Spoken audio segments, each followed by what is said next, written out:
વિદ્યાર્થી મિત્રો, ધોરણ 10 ગણિત ચેપ્ટર 1 વાસ્તવિક સંખ્યાઓ એના ચોથા પાર્ટમાં આપણે યુક્લિડના ભાગાકારના પૂર્વ પ્રમેયનો પરિચય કેળવવાનો છે. અગાઉ ત્રીજા પાર્ટની અંદર આપણે એક કોયડો હતો જે પુસ્તકમાં આપેલો, એક વેપારી ઈંડા વેચવા બેઠો છે એ કોયડાની ચર્ચા કરી હતી. બરાબર. હવે આજે આપણે આ ચેપ્ટરનો ખૂબ જ અગત્યનો જે ટૉપિક છે યુક્લિડના ભાગાકારનું પૂર્વ પ્રમેય એના વિશે અભ્યાસ કરવાનો છે. બરાબર. તો ભાગાકારનો પૂર્વ પ્રમેય એટલે આપણે પહેલાં તો ભાગાકારની પ્રક્રિયાને સમજીએ, તેમાં વપરાતા સંકેતોને ઓળખીએ અને તે ઉપરથી આપણે પૂર્વ પ્રમેયનો પરિચય કેળવીશું. ખૂબ જ સરળ કહેવાય એવો આ ટૉપિક છે. આગળ આપણે 9મા ધોરણમાં પણ એક સૂત્ર ભણ્યા હતા, ભાજ્ય બરાબર ભાજક ગુણ્યા ભાગફળ વત્તા શેષ. એ જ વસ્તુને અહીંયા અલગ રીતે રજૂ કરેલી છે, આપણે શાંતિથી સમજીએ. બરાબર. તો હું તમને જે આ પ્રક્રિયા સમજાવું છું બરાબર ધ્યાનથી સાંભળજો. અહીંયા મેં એક સંખ્યા લીધી છે 17 અને એને મારે 6 વડે ભાગવાના છે. બરાબર. તો 17ને ભાગવાના છે માટે 17 એ શું કહેવાય? ભાજ્ય કહેવાય, જેને સંકેતમાં આપણે એ તરીકે દર્શાવીશું. બરાબર. અને મારે 6 વડે ભાગવાના છે એટલે 6 વડે ભાગવાના છે એને ભાજક કહેવાય, એને આપણે બી તરીકે દર્શાવીશું. હવે આપણે ભાગ ચલાવીએ તો 6 દુ 12, આપણે 17થી વધે નહીં ત્યાં સુધી ભાગ ચલાવવાનો છે એટલે 6 દુ 12, 17માંથી 12 જાય એટલે 5 બાકી રહે. તો આ 5 જે બાકી રહ્યા એને શું કહેવાય? શેષ. અને એને આપણે આર વડે દર્શાવીશું. બરાબર.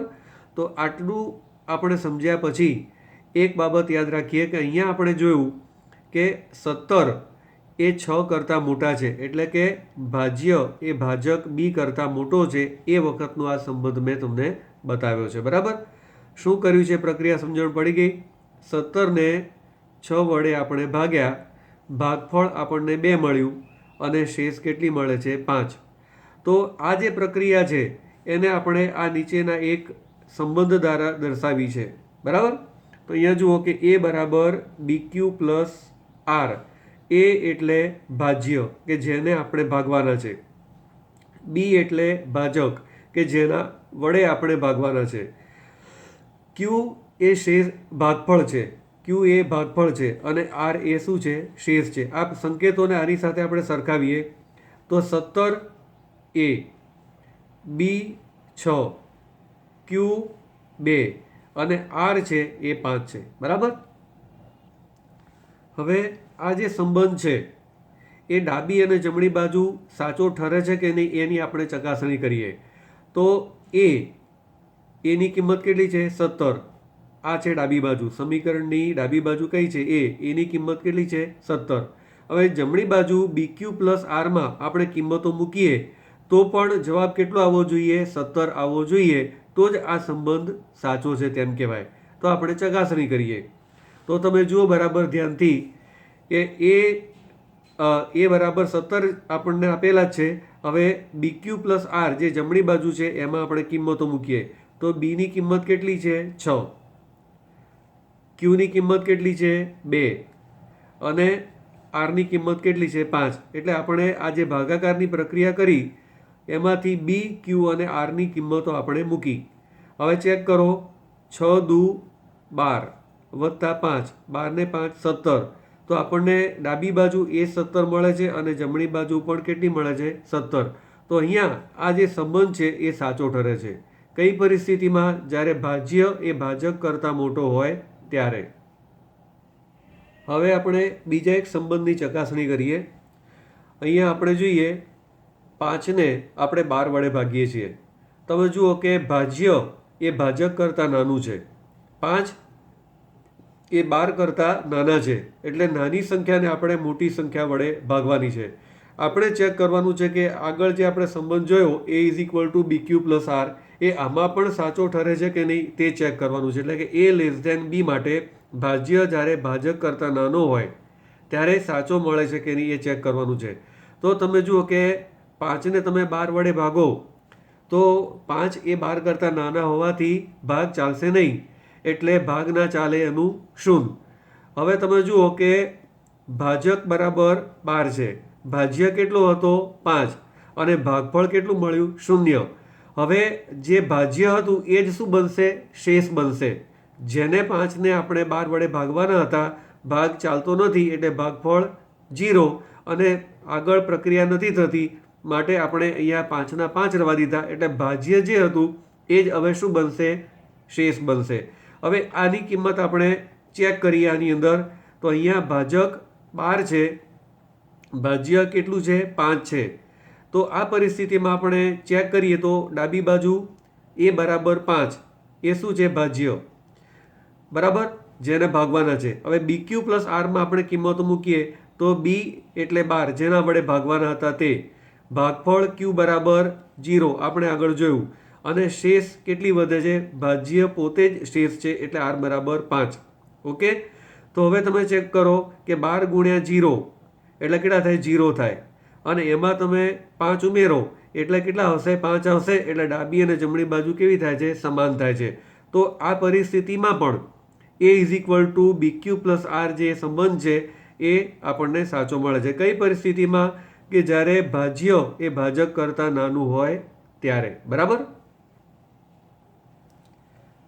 હવે આપણે ત્રીજા એક સંબંધની ચકાસણી કરીએ, જેમાં મેં ભાજ્ય તરીકે 20 લીધા છે અને ભાજક તરીકે 4 લીધા છે.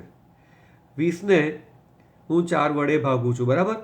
તમે જોઈ શકો છો કે અહીંયા બે કન્ડિશન છે. એક તો ભાજ્ય છે એ ભાજક કરતાં મોટું છે, બરાબર, 20 એ 4 કરતાં મોટા છે, અને 20ને 4 વડે ભાગી શકાય છે, એટલે કે ભાજ્ય એ ભાજક વડે વિભાજ્ય છે એમ પણ કહેવાય. તો 20ને તમે 4 વડે ભાગો તો 4 પંચા 20, શેષ કેટલી મળે છે, 0. તો અહીંયા ભાગફળ B બરાબર કેટલા છે, 5, શેષ R બરાબર કેટલા છે, 0, ભાજક કેટલા છે, 4. તો આ સંબંધને આપણે ફરી ચકાસીએ તો A ડાબી બાજુ કેટલા છે, 4 ભાજ્ય, BQ પ્લસ Rમાં કિંમતો મૂકો તો એ કિંમતો તમે મૂકો તો Bની કિંમત 4, ભાગફળ Q બરાબર 5 અને શેષ R બરાબર 0. હવે 4 પંચા 20 અને એમાં 0 ઉમેરો એટલે કેટલા મળશે, 20. તો ડાબી બાજુ જે એની કિંમત હતી એ એની કિંમત આપણને 20 હતી, અને જમણી બાજુ આ જે એ છે ભાજ્ય છે એની કિંમત આપણી પાસે છે 20. બરાબર, મારે લખવામાં મિસ્ટેક થઈ છે. એ બરાબર કેટલા છે, 20. તો જમણી બાજુ પણ આપણને કેટલી મળે છે, 20.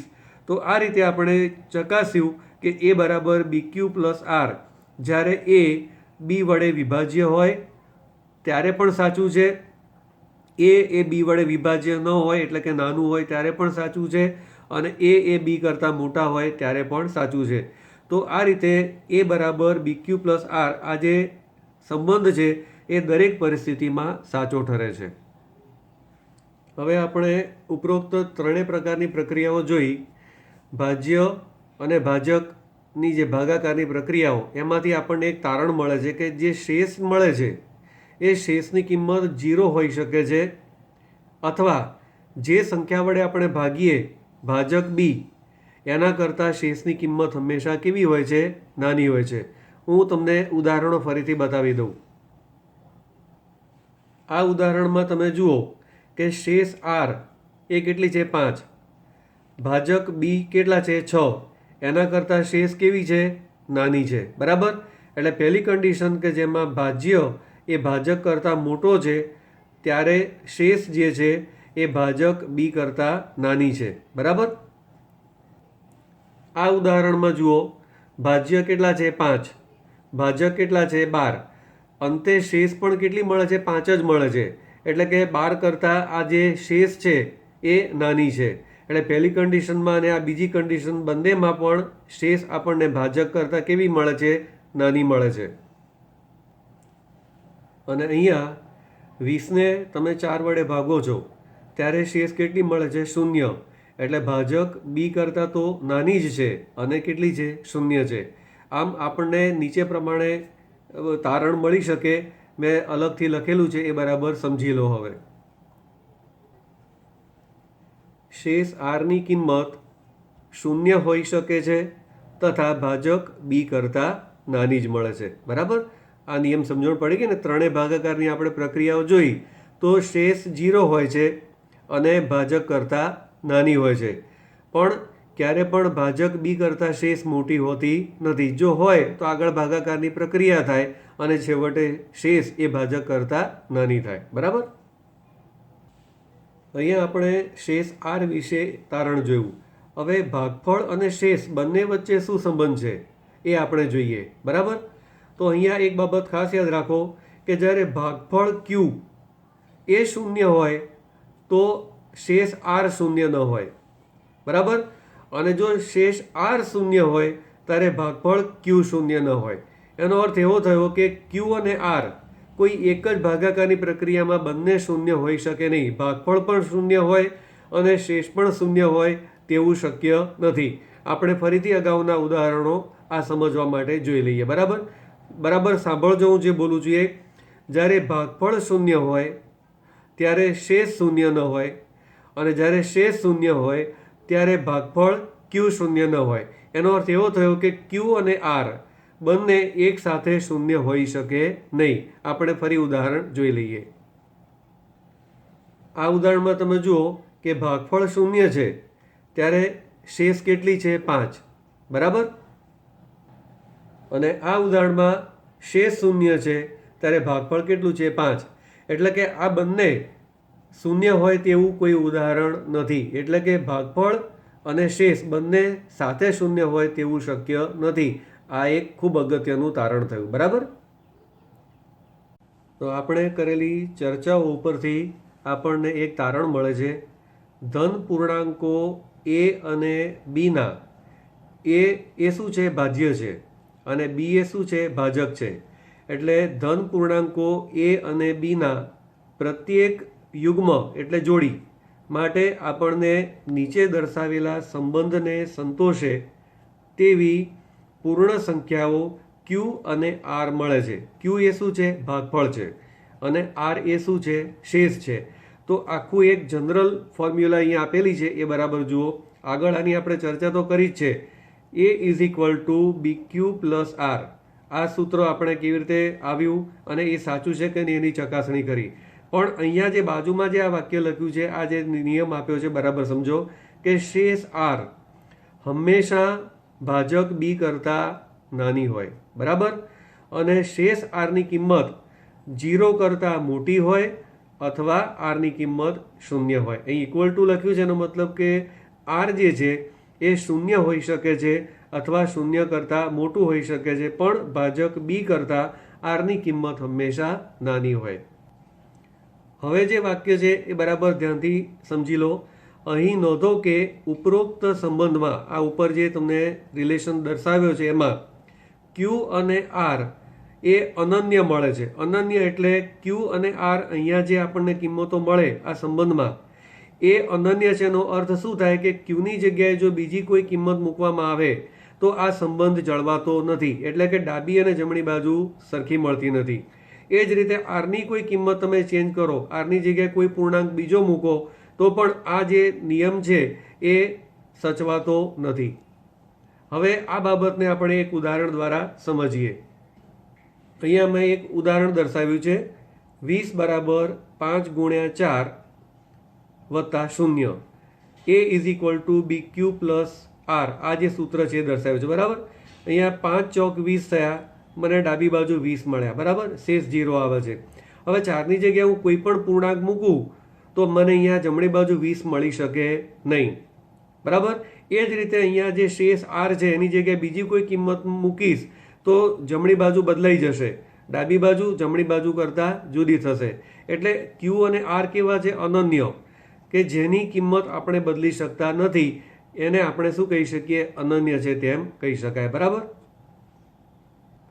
હવે આપણે યુક્લિડનું ભાગાકારનું પૂર્વ પ્રમેય એનું સ્ટેટમેન્ટ જોઈએ. આપેલા ધન પૂર્ણાંકો એ અને બીને સંગત અનન્ય અનુઋણ પૂર્ણાંકો ક્યુ અને આર એવા મળે કે જેથી a is equal to b q plus r થાય, જ્યાં r less than b and r is greater than and equal to 0, એટલે કે આર એ ભાજક બી કરતાં નાનો છે અને શેષ આર એ 0 અથવા 0 કરતાં મોટા છે. અહીં ભાગફળ ક્યુ અનઋણ છે. ભાગફળ ક્યુ અનઋણ છે એટલે જે પણ આપણને ભાગાકારની ક્રિયામાં જે ભાગફળ મળે એની કિંમત ઋણ નથી. આ બાબત નીચેના ઉદાહરણ દ્વારા સમજો. અહીંયા મેં એક સંખ્યા રેખા દર્શાવી છે, એની ઉપર 0, 1, 2, 3, 4 આ પ્રમાણે છે અને ડાબી બાજુ કેવી કિંમતો છે? ઋણ કિંમતો. તો જે ક્યુની જે કિંમત છે ભાગફળની એ 0 હોઈ શકે, 1 હોઈ શકે, 2 હોઈ શકે, આવા પૂર્ણાંકો ક્યુની કિંમત હોય. પણ ભાગફળ ક્યુની કિંમત -1 હોય, -2 હોય, આવી કિંમતો શક્ય નથી. ઉપર આ જે વાક્ય આપેલું છે ક્યુ અનઋણ છે એનો અર્થ તમારે આ રીતે સમજવાનો છે. શબ્દ બરાબર સમજશો તો જ ખ્યાલ આવશે. અનઋણ એટલે ઋણ નહીં. ઋણ ના હોય તો કેવી કિંમતો હોય? 0 હોઈ શકે, 1, 2, 3. જનરલી ઋણ ના હોય એટલે આપણા મગજમાં એવો કન્સેપ્ટ થાય કે ઋણ ના હોય એટલે ધન હોય, પણ આપણે 0ને ભૂલી જઈએ છીએ. બરાબર? અનઋણનો અર્થ થાય ઋણ ન હોય તેવી સંખ્યાઓ. એવા પૂર્ણાંકો ક્યાંથી શરૂ થાય? 0થી શરૂ થાય. બરાબર? તો આ રીતે આપણને a is equal to BQ plus r, જ્યાં 0 less than equal to r less than equal to b, આ આપણને સંબંધ મળે છે. હવે આ જે રિલેશન છે એ ઘણા સમયથી પ્રચલિત હતું, પરંતુ યુક્લિડની એલિમેન્ટ નામની જે બુક છે એનો 7મા ભાગની અંદર એની સૌ પ્રથમ વખત નોંધ લેવામાં આવી હતી. બરાબર? આ તમારે પરીક્ષામાં 1 માર્કના પ્રશ્ન તરીકે પૂછાય એટલે બરાબર ધ્યાનથી જોઈ લેજો. આ જે સંબંધ છે યુક્લિડની ભાગ પ્રવૃત્તિનો સંબંધ છે. ઘણા લાંબા સમયથી આ પ્રચલિત હતું, પણ યુક્લિડની બુકની અંદર તેની પ્રથમ વખત નોંધ લેવામાં આવી. આનો ઉપયોગ ક્યાં થાય છે? યુક્લિડની ભાગ પ્રવૃત્તિનો ઉપયોગ છે 2 પૂર્ણાંકોનો ગુસા શોધવા માટે. બરાબર? તો ગુસા શું છે? તો ગુસા એટલે મોટામાં મોટો એવો પૂર્ણાંક કે જેના વડે આપેલા 2 પૂર્ણાંકોને નિશેષ ભાગી શકાય. તો અહીંયા મેં તમને સરળ ભાષામાં સમજાવ્યું છે કે જો ડી એ એવો મોટામાં મોટો ધન પૂર્ણાંક હોય કે જેના વડે એ અને બી બંને પૂર્ણાંકોને નિશેષ ભાગી શકાય, તો ડી એ અને બીનો ગુસા થાય. આપણે ગુસા અને લસા વિશે 9મા ધોરણમાં 8મા ધોરણમાં પણ થોડીક માહિતી મેળવેલી છે, એટલે વધુ ચર્ચા કરતો નથી. પણ ગુસા એટલે ગુરુત્તમ સામાન્ય અવયવ, મોટામાં મોટો સામાન્ય અવયવ. સામાન્ય અવયવ એટલે કોનો? એનો પણ અવયવ હોય અને બીનો પણ અવયવ હોય, અને તેના વડે આપણે એ અને બીને ભાગતા શેષ 0 મળે. ભાગી તો કોઈ પણ સંખ્યાને શકાય, પણ બધામાં શેષ 0 મળે નહીં. દાખલા તરીકે 20ને તમે 3 વડે ભાગો તો ભાગી શકાય, પણ શેષ 0 ના મળે. પણ 20ને ધારો કે તમે 5 વડે ભાગો છો તો 5 ચોક 20, શેષ કેટલી મળે છે? 0. તો 5 એ 20નો અવયવ કહેવાય, 3 એ 20નો અવયવ કહેવાય નહીં. એ બાબતનું તમારે ધ્યાન રાખવાનું છે. બરાબર?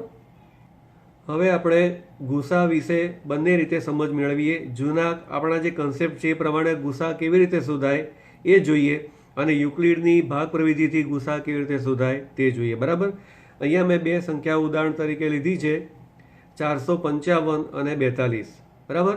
આ બંનેનો મારે ગુસા શોધવો હોય તો પહેલાં બંનેના મારે અવયવ પાડવા પડે. તો 455 છે, આને 2 વડે ભાગી શકાય નહીં, કારણ કે એકમનો અંક કેટલો છે? 5. બેકી સંખ્યા નથી. અંકોનો સરવાળો કરું, 5 ને 5 10, 10 ને 4 14, 14ને 3 વડે ભાગાતા નથી, માટે 3 વડે ભાગ નહીં ચાલે. પણ એકમનો અંક 5 છે, માટે હું કેટલા વડે ભાગ ચલાવું છું? 5 વડે. તો 5 9 45. બરાબર? કેટલા વધ્યા? 5. 5 એકુ 5. હવે 91 આવ્યા. હવે આ જે 91 છે એને આપણે 7 વડે ભાગીએ તો 7 અને 13, 13 સીધા 91, એટલે અહીંયા આવશે 13.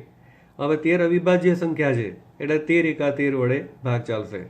એ રીતે 42 છે તો 21 દુ 42, 21ને 3 વડે ભાગો, 3 સીધા 21 અને 7 એકા 7. અહીંયા 455ના અવયવ લખ્યા છે. 455 બરાબર 5 ગુણ્યા 7 ગુણ્યા 13, અને 42ના અવયવ 2 ગુણ્યા 3 ગુણ્યા 7. બરાબર? હવે ગુસા શોધવા માટે બંનેમાં સામાન્ય અવયવ લખવાનો હોય છે. તો બંનેમાં સામાન્ય હોય તેવો અવયવ કયો છે? 7. માટે ગુસા 455 42 બરાબર કેટલા થશે? 7. હજુ આગળ વધારે ડિટેલમાં આપણે ચર્ચા કરીશું, મારા આગળના જે વિડીયો છે એની અંદર પણ ગુસા કેવી રીતે શોધાય એની વિસ્તૃત મેં ચર્ચા કરી છે, તો એ જોશો તો ઝડપથી તમને એનો ખ્યાલ આવશે. ગુસામાં સામાન્ય અવયવ અને નાનામાં નાની જે ઘાત હોય એ લખવાની. અહીંયા કોઈ ઘાત નથી એટલે વધારે ડિટેલમાં ચર્ચા નથી કરતો, માત્ર સામાન્ય અવયવ, 7ની 1 ઘાત, 7ની 1 ઘાત. બરાબર, અહીં યાદ રાખો, ધારો કે અહીંયા 7ની 3 ઘાત હોય અને અહીંયા 2 ઘાત હોય તો ગુસા 7નો વર્ગ આવે. થોડુંક તમને રિવિઝન કરાવી દઉં છું. બરાબર, હવે યુક્લિડની ભાગ પ્રવિધિ પ્રમાણે આપણે ગુસા શોધવો હોય તો 455ને એ તરીકે ભાજ્ય તરીકે અને ભાજક બી તરીકે હું 42 લઈ અને ભાગ પ્રવિધિથી આ દાખલો હું ગણું છું. બરાબર, તો તમે જુઓ પહેલાં કે 455 એ છે અને બી તરીકે 42. મારે 42નો ઘડિયો 455થી વધે નહીં ત્યાં સુધી બોલવાનો. તો 42 ગુણ્યા 10 કરીશ તો 420 આવશે, એટલે 455ની નજીક પહોંચાય. તો આ જે 455 છે એમાંથી 42 ગુણ્યા 10 420 હું બાદ કરું તો 5ના 5, 5માંથી 2 જાય તો 3 અને અહીંયા 0, એટલે શેષ કેટલા વધ્યા? 35. એ શેષ મેં અહીંયા લખ્યા છે. અહીંયા આપણે આ જે પ્રક્રિયા કરી એમાં 455 એ 42 છે એ ભાજક બી, ભાગફળ 10 એ ક્યુ અને શેષ આર એ 35 થયા. બરાબર, હવે જે ભાજક બી છે એને અહીંયા આગળ તમારે ભાજ્ય તરીકે લેવાનું છે અને જે શેષ આર છે એને આપણે ભાજક બી તરીકે લેવાના. આ બે ચેન્જ થાય છે, આ અહીંયા શિફ્ટ થાય છે અને આ જે શેષ છે અહીંયા આવે છે. આ બાબત બહુ ધ્યાનથી સમજવાની છે. બરાબર, હવે આપણે 35નો ઘડિયો 42થી વધે નહીં ત્યાં સુધી બોલવાનો. તો 35 એકા 35. બરાબર, હવે આપણે બાદબાકી કરીએ તો 42 ઓછા 35, તો અહીંયા બાદબાકી કેટલી આવશે? 7.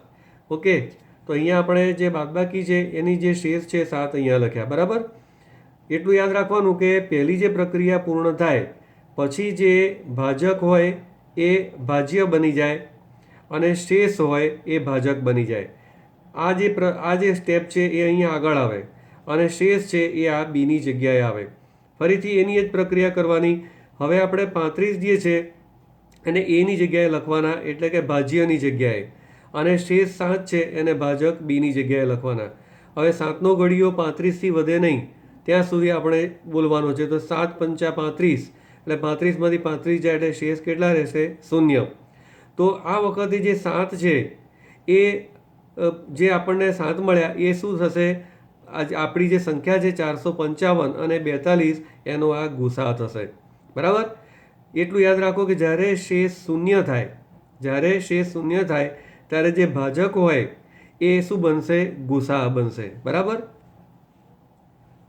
શા માટે આ જે ભાજક છે એ ગુસા બનશે? કારણ કે અહીં શેષ 0 આવી ગઈ એટલે હવે આગળ ભાગ ચાલતો નથી.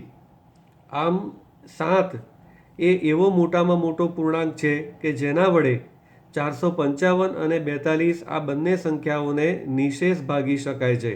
બરાબર, નિશેષ ભાગી શકાય એનો અર્થ કે 7 વડે 455ને ભાગતા શેષ 0 આવે છે અને 42ને ભાગતા પણ શેષ 0 આવે છે. માટે આ બે સંખ્યાનો ગુસા કેટલો થશે?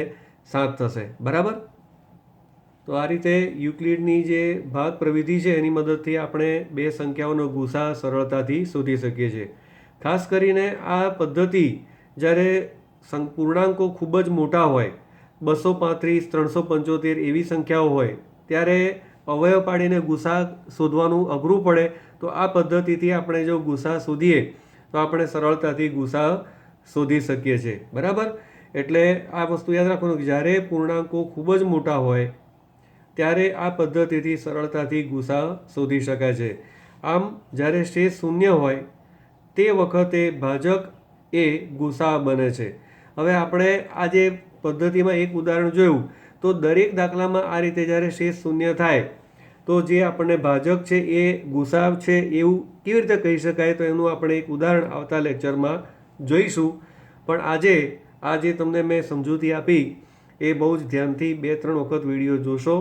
મને વિશ્વાસ છે કે તમને 100% આ સમજણ પડી જશે, કારણ કે દરેક વસ્તુમાં મેં ડિટેલમાં ચર્ચા કરી છે. બરાબર, તો આ વિડીયો તમને જો ગમ્યો હોય તો લાઈક શેર કરવાનું, સબસ્ક્રાઈબ કરવાનું. બરાબર, વિદ્યા જેટલી વહેંચશો એટલું તમારું જ્ઞાન વધશે અને બીજા વિદ્યાર્થીઓને પણ આનો લાભ મળશે. બરાબર? એટલે દરેક વિદ્યાર્થી સમયની કિંમત સમજીને મોબાઈલનો સદુપયોગ કરજો અને એનો ભણવા માટે જ ઉપયોગ કરજો. કારણ કે આખું વર્ષ આ રીતે જ ભણવાનું છે. બરાબર? ઓનલાઈન જ ભણવાનું છે. એટલે જેટલું તમે ધ્યાનથી આનો ઉપયોગ કરશો એટલું તમને ફાયદો થશે. બરાબર? વારે વારે અમુક સમયે આ વિડીયો તમે જોતા રહેશો. મારા અગાઉ પણ આ ચેપ્ટરના વિડીયો 3 મૂકેલા છે, રિવિઝન ટાઈપના છે. અમુક જે સાદુરૂપના બધા જે કન્સેપ્ટ મેં રજૂ કર્યા છે એ પણ જોજો. સતત અને સળંગ વિડીયો જોશો ક્રમમાં તો તમને ઝડપથી સમજણ પડશે. બરાબર? બેસ્ટ લક.